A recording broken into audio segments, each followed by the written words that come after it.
I'm Eileen Nash. Join me every week as we meet interesting people who will teach you new, creative ways to manage stress and embrace vitality in your life. Grab a cup of tea and join me for this adventure.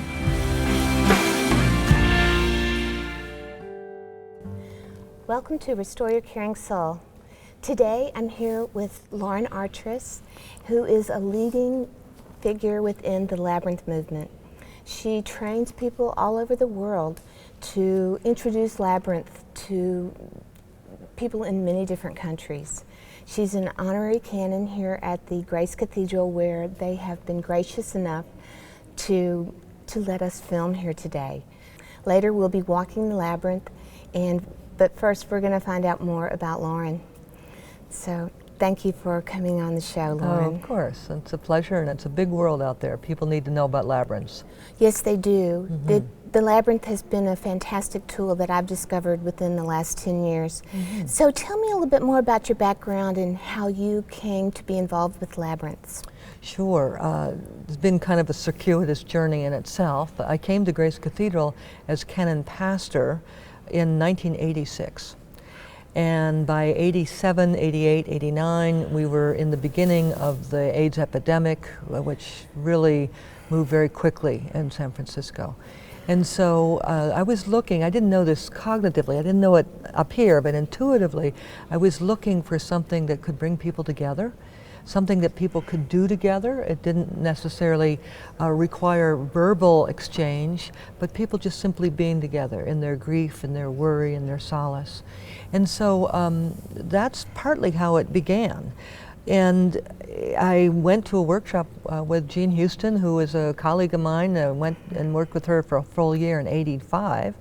And so that time that I went, just for this one weekend, dipping back into her work, her group taped a large 11-circuit medieval labyrinth, sang the roots of it in Chartres Cathedral. She, at that time, I don't believe had been there. And then that sent me on a real discovery and searching. And so I went to Chartres Cathedral, and of course it was closed in Chartres Cathedral. It's been for centuries, and under chairs, but we were the small group of people that synchronicity sort of arranged to be present. And so there was 6 of us that moved the chairs there. And it was very bold. Yeah. Well, I didn't know it at the time, but I was all nervous enough that night, and I thought it was just jet lag, and then I realized later, no, that was okay, that was really a big step. And so we at that time decided, wow, we need one of these at Grace Cathedral.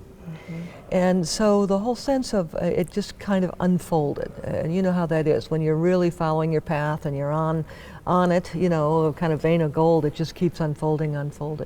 And so when we got back to Grace Cathedral, we painted a canvas labyrinth, and we introduced it for many, many months here at the cathedral, and with music, lovely music, and also in silence on Sunday. And then we moved to a tapestry form because there were too many people coming to the labyrinth to walk it. And then finally, in 2007, we put a limestone marble one in the floor here. So we'll see that later when we're walking. Yeah, it's beautiful. It really is lovely. It's a treasure, and people need to know about it. And we have a second Friday of the month event here every month. It's live music, the cathedral's just simply open, and people love to come and just be present here in the cathedral and walk the labyrinth. So Lauren, can you tell our audience more about what a labyrinth actually is? Certainly, because it's so often confused with a maze. And it's confused in the English language, but they're actually polar opposites. A maze is designed to confuse you. It had dead ends, cul-de-sacs, many exits, many entrances. A labyrinth has only one path. And it starts, and you just simply follow the path. And it winds all the way around. Every inch of a labyrinth is covered. You don't have to worry about it at all, and then eventually you wind up in center. And that's why it's a meditation practice, is that you know where you're going. And it also becomes a metaphor for about trusting the path, because you simply trust the path. And in doing that, then the mind quiets very simply and very easily because you're moving your body. And I know that's not a concept that a lot of people know about, but that as we get more embodied as human beings, the more you move your body, the easier it is for your mind to quiet. And that's one of the major cornerstones of walking a labyrinth. Right. Right. So it's a tool that's really accessible for anyone. That's absolutely. You don't have to know lots about it. You don't have to know how it works. You don't have to know anything about that. Just simply present yourself at the entry path and just begin the walk. Right. And see what happens. I often compare it to like walking into the ocean for the first time. I remember that as a kid. You kind of, oh, well, this is okay. It's not too cold. Oh, the bottom's sandy. You know, all of that. That you're really in your sensate level, and you just simply experience your experience. So can you describe a simple way that anyone can access the labyrinth? Like when you're at the labyrinth, how do you go about experiencing it? Sure. Well, we talk about, just to give a little thumbnail sketch, we talk about the 3 R's. Releasing, receiving, returning. And that's just a slight, quiet, quick way of describing what can happen in the labyrinth. So as you're walking in, you begin the releasing phase. You're letting go, you're quieting, you're letting go of the everyday details of your life at that point, and just kind of shedding all that. Just come home to yourself. Just come home to yourself. I just took a deep breath when you said that. It's very calming to go to the labyrinth. And also, you know, you can use, and that's the beauty of the labyrinth, any meditation method that you've learned can apply in the labyrinth. If you're used to a breath practice, if you have a sacred phrase, a mantra that you would say, you know, you can apply all of that. And so then eventually, that's the first R, releasing, and then you receive at center. You're having emptied, so you're open to receive. I have no idea what people receive. It's unique to each person. Yeah. It's unique. And then when you're ready, now people move over and make room for one another in the center. People can sit, people can stand. Some people take their shoes off, others don't. If you're working with a canvas, then usually we ask people to remove their shoes. But when you're ready in the center, then you follow the same path back out. And that's probably the only cognitive thing you need to think about. What do I do? Follow the same path back out. And then that's the third phase, which is returning. You're returning outward, taking what you've received out into the world. But also, over the years, that was originally an instruction, return, do the return path.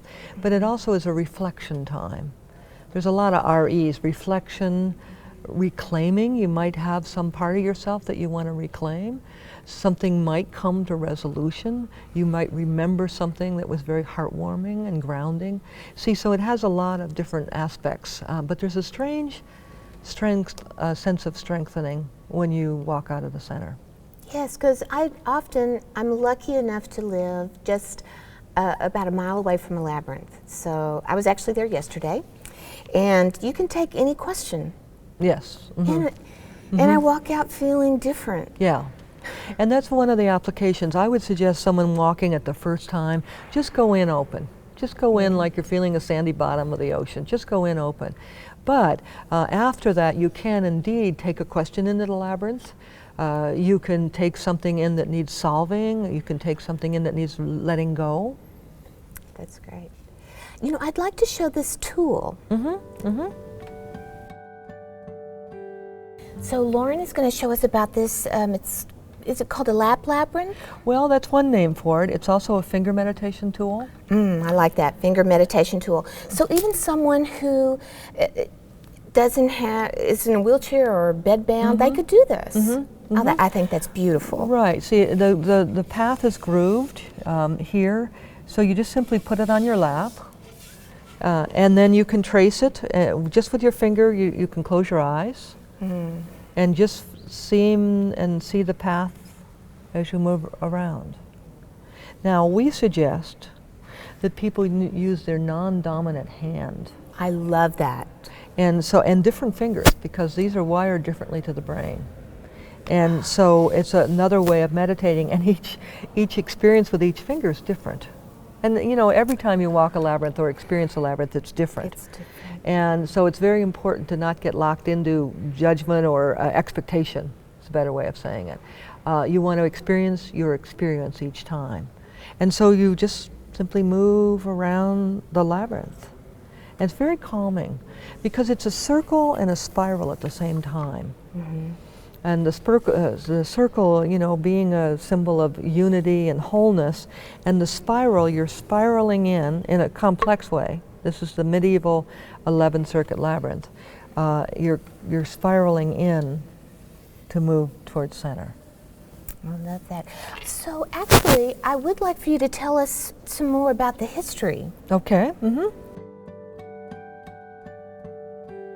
This pattern that we have here at Grace Cathedral, and it's probably the most predominant labyrinth pattern of the, 5,000-6,000 labyrinths that are now around the world. It has a nickname. It's called the Chart Labyrinth. The formal name is the 11 circuit medieval labyrinth. And the reason you'd call it 11 circuit is that the one path goes around the center 11 times. Okay. Now there's earlier labyrinths. This probably was from manuscripts in the 6th century. It was the first time it came into people's awareness. There's earlier labyrinths, the classical 7 circuit labyrinth as well, which is based on a simple spiral.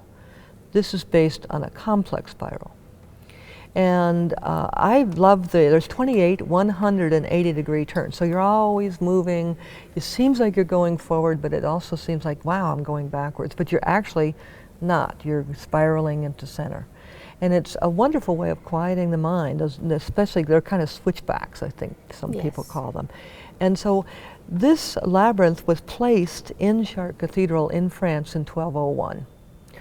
And the cathedral really has lost the historic roots, and as I mentioned, it's been closed for several hundred years, probably right after the French Revolution. And now they have it open sometimes on Friday during tourist season. And so that's why we do trips to Chartres, is because it's just such wonderful sacred space, and the labyrinth is just so profound and so powerful there. Yes. So tell me more about your training program that you've set up and these trips that you just mentioned. Well, people need to know about labyrinths, and so what we do is we have a facilitator training, and we have people, whoever is interested in presenting it to their communities. So we do a training to present, to help people present in a professional way, be able to handle questions and answers, and really know about the labyrinth and the deep roots historically. And so there's a 2-day training, facilitator training, and then people go out and introduce the labyrinth in their own communities. People might get a canvas, or now there's one down the street, like you're saying with yourself, and often the labyrinth needs a spokesperson. So it's really an important role, because otherwise people don't quite know what it is. Exactly. And some, high intuitive people can just figure it out. It's just natural. But usually it needs a little bit of explanation, just to kind of say, what am I doing? To quiet that mind. What am I doing? Why am I walking this? Just to quiet that down. Yes, I have a friend in Australia who has taken your training. And so how can people find out about your training? Sure. The website, when we were here at Grace Cathedral, I started a not-for-profit named Viriditas, after Hildegard of Bingham's greening power of God. Go on that website and find out about training. We also train in Chartres, so we do our pilgrimage to Chartres and also to Iona, the labyrinths in Sweden we did last year. It's all sorts of wonderful trips that we're doing, but all with an effort to help people find their spiritual path, find where they are and what season they are in their spiritual journey, and to really deepen that. I love the work that you're doing in the world. Thank you. It's really so a privilege. Important. Everyone should have one great idea. Yes, and you've got it. Yes, so things like the Labyrinth Lab tool and other labyrinth items can be purchased through the Cathedral website. Through the Cathedral, the website, gracecathedral.org. It also can be through the Veriditas.org website. I was lucky enough, I found the Veriditas website a year or two ago, and I actually got to sleep here at the Cathedral, and it was about a 12-hour journey. Women came here. It was called the Women's Dream Quest. Can you just say a few words about that? Oh, absolutely. It's a wonderful event, and we're actually celebrating our 30th year. It started in 1987, and so the Women's Dream Quest, led by Judith Tripp, happens every year. This year it'll be in November, just be the weekend before Thanksgiving, and it's not to be missed, because you come into this sacred space, you sleep in it. That's based on the Asclepian understanding of the sacred dream. And people actually do go to sleep, most people. A little bit. And often, right, and often have a dream. Or we encourage people to imagine and understand that they are in a dream when they walk into the cathedral. Yes. And the labyrinth is central to that night. Yes, it is. People are walking the labyrinth. Well, you're here on a quest. That's right. So you're not really here to go to sleep. So if you get up and you decide to walk around, you'll see women walking. And it was an amazing night. Oh, it's amazing. And one of the things that the facilitators did that night, and that my friend did in Ramona Lane, and I was in Greece with her and her daughter. They allowed us to build a labyrinth on their land, and Ramona would whisper in my ear, follow the path, or, but she actually, when she whispered in my ear, it was something I had written 9 months earlier when I was doing a Vision Quest art project with my teacher Shiloh Sophia, and it was follow your path, and she whispered that in my ear. I started crying. It was so moving. And on that trip, we walked the labyrinth many different ways. We walked it veiled. We walked it on Peace Day. Can you tell us some of the other ways that a person could use it? Because you can use it in so many different ways. A lot of times people come up to it, especially in the cathedral like this, oh, I have to be quiet and I have to be solemn. And actually the word solemn is based on originally joyful. To be joyful, to be joyful. And so you have to be thoughtful, because oftentimes, especially our second Friday of the month event here at Grace Cathedral, we want people to be thoughtful because there's a lot of people on the labyrinth. But it can be danced, it can be skipped, you can walk it backwards. See, one of the important things about walking the labyrinth is follow your natural impulses. And there's not a lot of rules about it. You do meet people on the path, someone coming out while you're going in. You would meet people on the path. And the instruction there is do what feels natural. If it's somebody you want to exchange a greeting, well, please do. That following that natural impulse is what helps people not only get connected to their spiritual path, if they've lost the path especially, but also it connects you with your synchronicity. You know, that sense that there's a lot of synchronicity that happens around the labyrinth. There's a lot of synchronicity that brings people to labyrinths. Yes. My husband and I walk this one that's about a mile from my home, and he always walks it backwards because that's what he wants to do. And then when we pass on the path, our hands will grace each other, and it's such a nice experience. But can you tell the people about the Labyrinth Locator? Sure. On the Veriditas website is what's called the worldwide Labyrinth Locator.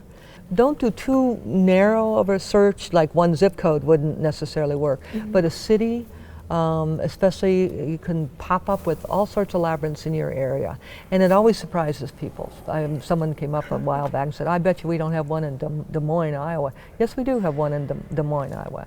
And then he said, well, Bend, Oregon. Yes, we do have one in Bend, Oregon. See, so really check it out. And it's also important for people to know who are working or have a labyrinth to sign up on the Labyrinth Locator if they want people to know about it. If it's a private labyrinth, then that might be different circumstances. But really, people need to know there's a very strong network of labyrinths around, certainly around the U.S., true of Australia, true in some parts of Europe as well. And there are some hospitals you were telling me. Right. About 240 hospitals have labyrinths now. Fantastic. California Pacific in San Francisco was one of the first ones, was really the first one. And then it just really caught on from there. And it's a lot around stress reduction. Yes. Because when you walk a labyrinth and you walk in and you find your natural pace, and that's key. Finding your natural pace is key. And then you kind of come home to yourself and, you know, stress just kind of rolls off you. And that's really an important contribution. It's also a great and very profound bereavement tool. Oh, tell me more. Well, it's used by grief groups. We've trained a lot of people in hospice work with labyrinths.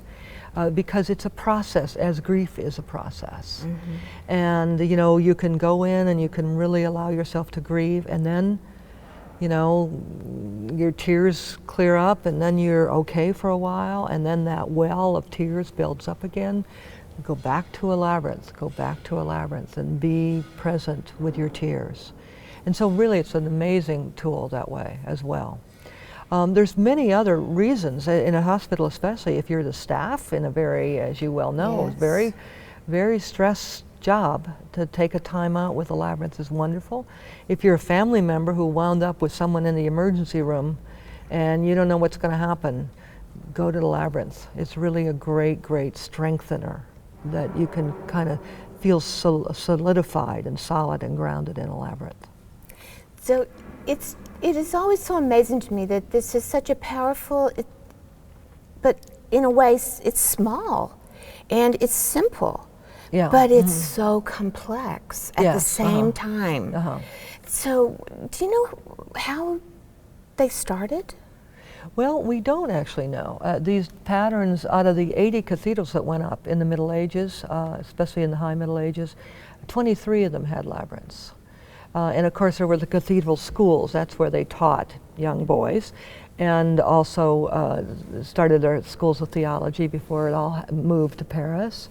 And so we really actually don't know, except that in the great Gothic cathedrals, just like the stained glass window teaches the story, you know, usually a Christian story, but not always, it also was a way of being able to teach people about the journey to God, to an illiterate population who at that point would not be able to read. And you know, this whole thing, the path to God is narrow and straight. Well, straight is S-T-R-A-I-T, meaning challenging, not straight like in curve. And so the path is narrow and challenging. And that's certainly what the labyrinth captures. Because when you're brand new to a labyrinth and you step into a labyrinth, you can go, oh, what have I undertaken here? Yeah. So, So when people approach the labyrinth, this is what the entry looks like. As I mentioned, it's not a maze, so there's just simply one path that comes in and you simply follow the path. One of the ways of understanding a labyrinth is that it's a Western medicine wheel. And so there's lots of symbology in it, and the one main one is the path and the turns on the journey. And then also, of course, the center. So, shall we begin? yes, let's begin. Why don't you go ahead, and then I'll follow Love you it. shortly after.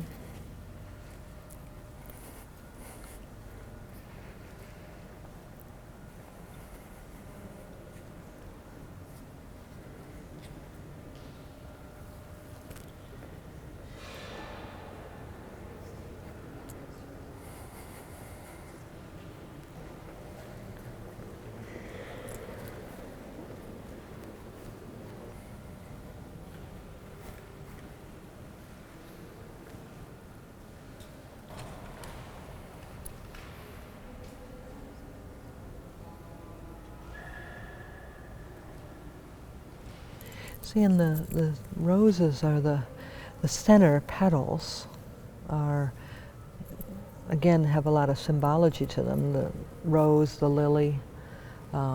In Chartres Cathedral, they understand the 6 petals as the 6 days of creation. The New Jerusalem. So there's lots of symbology with the labyrinth, and the beauty of it is nobody has to fight over it. It's all layered. You see one thing, I see the other. If I'm on a real difficult turn in my life, sometimes these turns can be arduous on the labyrinth. If you're not, you might not notice them at all. Yes. I've felt a lot of joy in the labyrinth, and I feel deep gratitude today. My fondest wish is that you find a labyrinth either near you or on your vacation and go experience it. It's a brief moment in time, but it can have a big impact. Certainly can. Thank you. Thank you, Lauren. Next week, my special guest is Dorothy Fitzer, a somatic practitioner and shamanic psychotherapist. Dorothy approaches healing through the wisdom of the body, mind, and spirit connection. She shares Qigong movements that can be used anytime, any place.